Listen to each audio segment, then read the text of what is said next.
Hey guys, நம்ம வந்து வழக்கமா பேட்மேன் ஃபோட்டோ பார்த்துருப்போம். ஆனா நான் வந்து இன்னைக்கு உங்களுக்கு பேட் மூன் ஃபோட்டோ காட்ட போறேன். என்னன்னு பார்த்தீங்கன்னா, நான் ரீசெண்டா திருச்சி ஏர்போர்ட் போயிருந்தேன். அப்போ போயிருந்த டைம்ல பார்த்தீங்கன்னா, சன்செட் ஆயிட்டு இருந்துச்சு.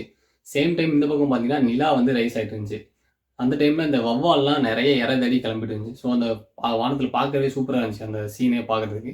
ஸோ நான் அந்த நிலாவையும், வவ்வாலையும் ஃப்ரேம்ல இன்க்ளூட் பண்ணி ஒரு மாரி ஸ்டோரி சொல்லலாம் அப்படின்னு சொல்லி ஒரு ஃபோட்டோ ட்ரை பண்ணியிருக்கேன். அந்த ஷாட் வந்து அவ்வளோ பெர்ஃபெக்ட்டாலாம் வரல. But still it's look so beautiful.